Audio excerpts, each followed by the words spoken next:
हम हमारा टॉपिक चल रहा था, अपन अध्ययन कर रहे थे बोहर का परमाणु मॉडल, यही बात कर रहे थे। बोहर के परमाणु मॉडल में हमने बोहर की परिकल्पनाएं देखी, इलेक्ट्रॉन की कक्षीय त्रिज्या देखी, इलेक्ट्रॉन का कक्षीय वेग देखा, कक्षीय ऊर्जा देखी, कोणीय आवृत्ति देखी, आवर्तकाल देखा और नॉर्मल आवृत्ति देखी, इलेक्ट्रॉन की कक्षीय आवृत्ति देखा था। इसके बाद में बोहर ने जो ऊर्जा का स्पेक्ट्रम था, एक्चुअली रदरफोर्ड ऊर्जा के स्पेक्ट्रम को नहीं समझा सका था, थॉमसन ऊर्जा के स्पेक्ट्रम को नहीं समझा सका था। कौन सा स्पेक्ट्रम था? उनके अनुसार ऊर्जा का सतत स्पेक्ट्रम प्राप्त होना चाहिए था, लेकिन यहां कैसा प्राप्त होता था? रेखीय, है ना। इसका मतलब क्या हो गया? अब इस रेखीय स्पेक्ट्रम की व्याख्या कौन कर रहा है? बोहर कर रहा है। तो अब हमारा टॉपिक रहेगा बोहर द्वारा रेखीय स्पेक्ट्रम की व्याख्या। मतलब रदरफोर्ड के और थॉमसन के जो वीक पॉइंट थे, उन वीक पॉइंटों को भी ये डिफाइन कर रहा है। जिन चीज को रदरफोर्ड थॉमसन नहीं समझा सके थे, उस चीज को समझा रहा है। ठीक, अब देखो ये क्या बोल रहा है बोहर बोल रहा है नॉर्मल बात सबसे पहले कि ये आपके पास में हाइड्रोजन परमाणु है। अरे यार, ये मॉडल चल रहा है वो हाइड्रोजन परमाणु के लिए दिया है बोहर ने। ठीक, ये आपके पास में हाइड्रोजन परमाणु है और हाइड्रोजन परमाणु के नाभिक में कितने प्रोटॉन होंगे? एक प्रोटॉन, है ना। हाइड्रोजन परमाणु में एक इलेक्ट्रॉन और एक प्रोटॉन, लेकिन हम नाभिक की बात करेंगे तो कितना है? एक प्रोटॉन है। इसके चार ओर कौन चक्कर लगा रहा है? इलेक्ट्रॉन चक्कर लगा रहा है। ठीक, परमाणु का एक गुण होता है, यदि मैं इस परमाणु को ऊर्जा दूंगा, जब परमाणु को ऊर्जा दूंगा उस वाली कंडीशन में क्या होगा? परमाणु ऊर्जा ग्रहण करेगा।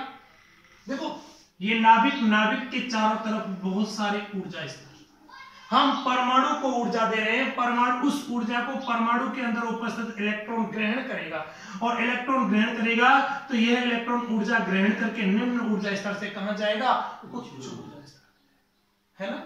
अगर मैं कम मात्रा में ऊर्जा दूंगा तो ये प्रथम कोष से दूसरे कोष में ही जाएगा, अगर ज्यादा दूंगा तो प्रथम कोष से तीसरे में जाएगा। भाई ये पहला कोष हो गया, ये दूसरा कोष हो गया, ये तीसरा हो गया, चौथा हो गया, ऐसे बहुत सारे कोष है। कम मात्रा में ऊर्जा दूंगा तो यहीं पहुंचेगा, और ज्यादा दूंगा यहां पहुंचेगा, और ज्यादा दूंगा यहां पहुंचेगा, और ज्यादा दूंगा यहां पहुंचेगा। यही कंडीशन हो रही है ना, है ना। ये प्रथम ऊर्जा स्तर हो गया, ये दूसरा ऊर्जा स्तर हो गया, ये तीसरा ऊर्जा स्तर हो गया। हुआ या नहीं हुआ? कोई समस्या? यहां पर इलेक्ट्रॉन कहां था? आपके प्रथम कोष में था। कहां पर था? प्रथम कोष में। जब इलेक्ट्रॉन प्रथम कोष में था तो यहां से यहां गया, तो ऊर्जा का कुछ स्पेक्ट्रम प्राप्त हुआ, और ऊर्जा का जो स्पेक्ट्रम प्राप्त हो रहा है वो रेखीय स्पेक्ट्रम प्राप्त हो रहा है। रेखीय कैसे? देखो आपको ये रेखाएं प्राप्त हो रही है। एक्चुअली ये रेखाएं क्यों प्राप्त हो रही है, कैसे प्राप्त हो रही है ऊर्जा का रेखीय स्पेक्ट्रम? जब आपने इसको एनर्जी दी, इलेक्ट्रॉन ने एनर्जी को ग्रहण किया, एक्साइटेड अवस्था में हुआ, और जैसे एक्साइटेड अवस्था में आया तो निम्न ऊर्जा स्तर से उच्च ऊर्जा स्तर में पहुंच गया, और उच्च ऊर्जा स्तर में पहुंचने के पश्चात लगभग 10⁻⁸ सेकंड पश्चात, मतलब 1 सेकंड का 10⁸ हिस्सा, यही है ना, ये लगभग 10⁻⁸ सेकंड समय अंतराल पश्चात जो इलेक्ट्रॉन उच्च ऊर्जा स्तर में पहुंचा था, वहां से कहां आएगा? वापस निम्न ऊर्जा स्तर में। कहां पर आएगा? निम्न ऊर्जा स्तर में आएगा तो श्योर ही अपनी ऊर्जा का क्या करेगा?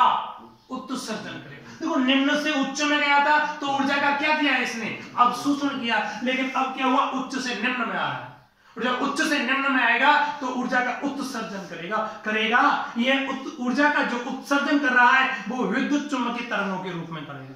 किस रूप में? विद्युत चुम्बकीय तरंगों के रूप में करेगा। और ये विद्युत चुम्बकीय तरंगों को अगर मैं वक्र खींचना चाहूं तो यहां पर एक सामान्य सरल सीधी रेखाएं प्राप्त होती हैं। कैसी? सीधी रेखाएं प्राप्त होती हैं, तो वो रेखीय स्पेक्ट्रम प्राप्त होता है। ठीक, चलो अपन देखते हैं कैसा है, यहां क्या क्या स्थितियां संभव है। आप देखो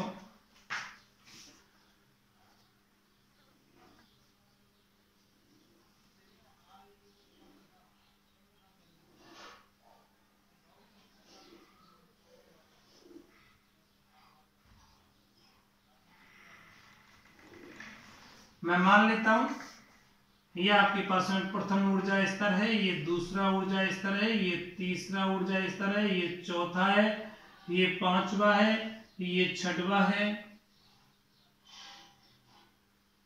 ये सातवां है,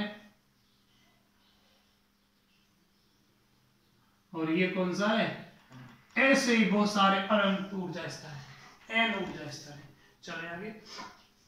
अब प्रथम ऊर्जा स्तर में जो एनर्जी होगी उस एनर्जी को मैं E1 बोल दूं, दूसरे ऊर्जा स्तर में इलेक्ट्रॉन की जो एनर्जी होगी उसे E2 बोल दूं, तीसरे में कितनी होगी? E3, E4, E5, E6, E7 and E8। Alternate process ऐसे ही चलेगा। चले आगे। अब देखो मैं यहाँ बात कर रहा था हाइड्रोजन परमाणु की, तो हाइड्रोजन परमाणु के अंदर इलेक्ट्रॉन होगा वो मूल ऊर्जा स्तर में होगा। इसका मतलब मूल ऊर्जा स्तर का मतलब हो गया प्रथम ऊर्जा स्तर में होगा। प्रथम ऊर्जा स्तर ये रहा आपका। आप सोचो यहां इलेक्ट्रॉन है, आप जब इलेक्ट्रॉन को ऊर्जा देंगे तो वह इलेक्ट्रॉन ऊर्जा ग्रहण करेगा और ऊर्जा ग्रहण करके प्रथम ऊर्जा स्तर से कौन से में जाएगा? दूसरे ऊर्जा स्तर में जाएगा। नहीं जाएगा? हो सकता है प्रथम ऊर्जा स्तर से दूसरे में ना जाके कहां चला जाए? तीसरे में। हो सकता है तीसरे में ना जाके कहां चला जाए? चौथे में चला जाए। हो सकता है पांचवे में चला जाए। हो सकता है कौन से में? छठवें में चला जाए। हो सकता है कहां चला जाए? सातवें में चला जाए, या कोई पता नहीं हमारे पास में आठवां, या मैं इसको एनवां ऊर्जा स्तर बोल दूं, एनवें में चला जाए, कहीं भी जा सकता है। मतलब इट क्या हो गया? ये मूल ऊर्जा स्तर में इलेक्ट्रॉन था, आपने इसको एनर्जी दी, इलेक्ट्रॉन ने ऊर्जा ग्रहण किया और निम्न ऊर्जा स्तर से उच्च ऊर्जा स्तर में चला गया। और उच्च ऊर्जा स्तर में कहां गया? देखो इसका मूल ऊर्जा स्तर कहां था? N1 बराबर मूल ऊर्जा स्तर। निम्न ऊर्जा स्तर कौन सा था? प्रथम। लेकिन उच्च ऊर्जा स्तर कौन सा था? N2। और N2 का जो मान है वो कुछ भी हो सकता है, 2 3 4 5 6 7 8 एंड मतलब मैं क्या बोल रहा हूं? मूल ऊर्जा स्तर प्रथम ऊर्जा स्तर से उच्च ऊर्जा स्तर कौन से में? दूसरे में, तीसरे में, चौथे में, पांचवे में, अरे एनवें ऊर्जा स्तर में कहीं पर भी जा सकता है। यही है ना। तो यहां से मैं बोल सकता हूं जब हाइड्रोजन परमाणु की बात कर रहे हैं, बोहर ने जो मॉडल दिया वो हाइड्रोजन परमाणु के लिए दिया। जब हाइड्रोजन परमाणु में कोई इलेक्ट्रॉन निम्न ऊर्जा स्तर N1 बराबर प्रथम से, उच्च ऊर्जा स्तर N2 बराबर 2 या 3 4 5 या Nवें कोष में संक्रमित करता है या संक्रमित होता है, निम्न ऊर्जा स्तर से उच्च ऊर्जा स्तर में कहीं पर भी, प्रथम से या तो दूसरे में या तीसरे में या चौथे में या पांचवें में या छठवें में या सातवें में या कोई से में भी संक्रमित होता है, तो आपको जो ऊर्जा का स्पेक्ट्रम प्राप्त होता है वो कौन सा ऊर्जा का स्पेक्ट्रम प्राप्त होता है? लाइमन।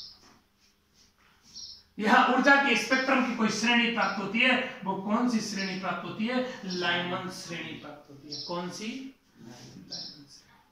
ठीक, चले आगे। चलो, हो सकता है आपके पास में ये इलेक्ट्रॉन निम्न ऊर्जा स्तर से, निम्न ऊर्जा स्तर प्रथम ऊर्जा स्तर में ना होकर इलेक्ट्रॉन कहां होता? दूसरे ऊर्जा स्तर में। कहां होता? दूसरे ऊर्जा स्तर। और दूसरे ऊर्जा स्तर में होता तो ये क्या होता? दूसरे से तीसरे में जाता, तीसरे से कहां जाता? चौथे में जाता, चौथे से कहां जाता? पांचवें में जाता, और पांचवें से कहां जाता? छठवें में जाता, छठवें से कहां जाता? सातवें में जाता, और कहां जाता? आठवें जाता है, नहीं जाता है ना। तो यहां आपके पास में कौन सी श्रेणी आती है? ठीक, चलो। हो सकता है दूसरे से ना जाके कहां जाता है? तीसरे से यहां जाता चौथे में, या तीसरे से पांचवें में जाता, या तीसरे से छठवें में जाता, या तीसरे से यहां जाता, या यहां जाता। तो यहां श्रेणी कौन सी होती? हो सकता है चौथे से जाती, लेकिन यहां संभव नहीं होता, चौथे कोष में संभव नहीं होता। देखो यहां ऊर्जा के स्पेक्ट्रम की जो श्रेणी प्राप्त हो रही है वो केवल 3 ऊर्जा के स्पेक्ट्रम की 3 श्रेणी प्राप्त होती हैं। कौन कौन सी? लाइमन, बामर और पश्च। लेकिन यहां श्रेणियां एक्चुअली ऊर्जा के स्पेक्ट्रम की श्रेणियां 2 होती हैं। 2 कौन कौन सी होती हैं? एक तो ऊर्जा के अवशोषण स्पेक्ट्रम की श्रेणी होती है, एक ऊर्जा के उत्सर्जन स्पेक्ट्रम की श्रेणी होती है। अवशोषण स्पेक्ट्रम की, अवशोषण, यहां ऊर्जा का अवशोषण हो रहा है तब निम्न से उच्च में जा रहा है। अगर इलेक्ट्रॉन उच्च से निम्न में आता तो कौन सा? उत्सर्जन, उत्सर्जन श्रेणी होती। यहां हम किसकी बात कर रहे हैं? ऊर्जा का